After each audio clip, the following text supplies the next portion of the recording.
Tell us when you first heard from the plaintiffs. She reached out to me via Zillow. I advised her to submit an application online. At the time, she did not qualify due to credit and her employment status.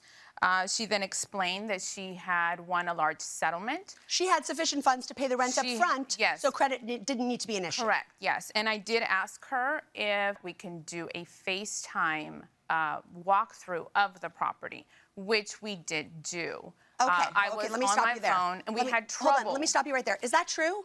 No. No, you did not do a FaceTime walkthrough. Nor of did the she property. ask us if we wanted to do a FaceTime. Literally this is just a totally made up story. Yes. Oh boy, we're starting out on a good note. Okay, so tell us about the problems that you had during your tenancy. One of the problems was the bathroom. It was leaking. Okay, and did you make the defendant aware of that? I did, but I had Roto come out, and she goes, "Oh no, I'm sending somebody. Don't worry." And I bought the part that needed. The handle flew off of the shower also. Oh, so this is some photographs of the piece that came flying off? Yes, and then right on the side of it, the toilet where you turn off the valve, it was leaking. All right. How was it that you had sufficient funds to pay the defendant up front? My mother and my sister passed away during COVID, December. Okay. So my brother sold our family house, and he gave me my portion. Got it. All right, I'm going to pass this to Judge Corriero. Oh, thank you, Judge. A couple of questions. Have you looked at the defendant's evidence, the letter itemizing what she believed you damaged of the home?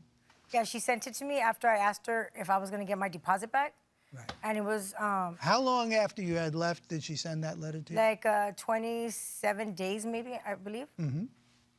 And did you agree with any of the damages that she listed? No.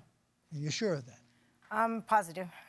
Okay. I did not agree to anything. Okay. Do you have dogs? I have one dog. One dog. Yes. I have a pit bull. She friendly? Very. Ms. Michelle, what made you think that she was sheltering more dogs than what was permitted under the lease? Well, after the lease ended, the landlord reached out to the gardener who was to do the upkeep of the gardening because they were extremely worried of the upkeep of the home. They paid the gardener up front for the entire year. So the landlords, after the plaintiff left, called the gardener and said, "What happened to the yard?" And he said, "Well, upon my second visit, I was basically kicked out by what he said, Mr. Ramirez, and told him to get out, that he was not allowed to enter the home." He then said, from a statement that I submitted, that he visually seen 2 dogs at the time in the backyard. Unfortunately, he did not tell anyone of the incident because he felt intimidated, honestly, just by the fact that he would be sent back once we realized what was going on. What dogs did you see?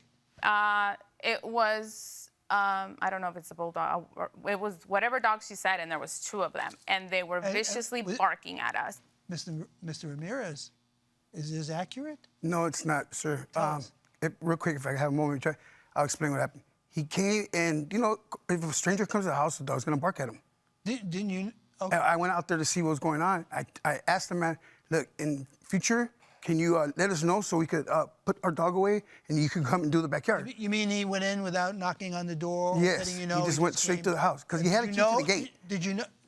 He had a key to the that gate. gardeners were coming to do No, work? we didn't even know they had a third-party arrangement. Well, It's on your lease. Did you read the lease? Oh, Mrs.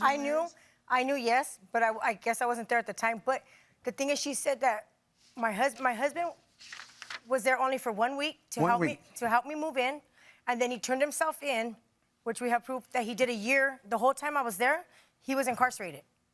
Oh, So it's just me and my 2 boys. There was another gentleman there. That's the reason why. That's the reason why it was so eminent that we tried to find a roof and put it over hers and the kid's head. We were living in motels. Because we were living in motels, and I didn't want to go to prison, leaving them in motels.